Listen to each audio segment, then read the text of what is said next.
ఇల్లు చూపించేస్తాను రండి మీకు. ఇది ఇంటి యొక్క ఎలివేషన్ అండి. ఇక్కడ 4 బిల్డింగ్స్ ఉన్నాయండి. 4 బిల్డింగ్స్ లో 2 బిల్డింగ్స్ ఆల్రెడీ సేల్ అయిపోయి ఉన్నాయి. సో ఇది కార్ పార్కింగ్ స్పేస్ అండి.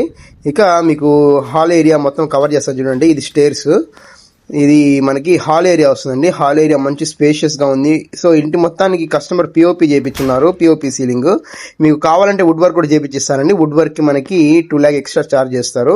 ఇది మనకి చిల్డ్రన్స్ బెడ్రూమ్ అండి. చూడండి పిఓపి సీలింగ్ ఇచ్చారు, కబోర్డ్స్ ఇచ్చారు. దీనికి అటాచ్డ్ వాష్రూమ్ కూడా ఉంటుందండి, అది కూడా కవర్ చేస్తున్నాను చూడండి. ఇక మాస్టర్ బెడ్రూమ్ కూడా మనకి కబోర్డ్స్ ఇచ్చినారు, పిఓపి సీలింగ్ ఇచ్చినారు. దీనికి కూడా అటాచ్డ్ వాష్రూమ్ ఉందండి, అది కూడా కవర్ చేస్తున్నాను. ఒకసారి చూడండి. పూజకి కబోర్డ్ లాగా ఇచ్చున్నారండి. ఇది మనకి కిచెన్ ఏరియా అండి. కిచెన్ ఏరియా కూడా మంచి స్పేషియస్ గా ఇచ్చున్నారు. ఇరుక కాకుండా మనకి కబోర్డ్స్ మొత్తం ఇచ్చున్నారండి. ఈ ప్రాపర్టీ మనకి సెట్ బ్యాక్ గానీ కామన్ వాష్రూమ్ గానీ ఇచ్చున్నారు బ్యాక్ సైడ్, అది కూడా చూపించాను చూడండి.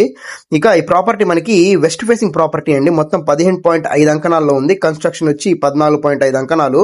కస్టమర్ దీని యొక్క బడ్జెట్ 57 లక్షలు చెప్తున్నారు. సీరియస్ గా ఉన్న కస్టమర్స్ కి రేటింగ్ కొంచెం తగ్గొచ్చు. ఇంట్రెస్ట్ ఉన్న వాళ్ళు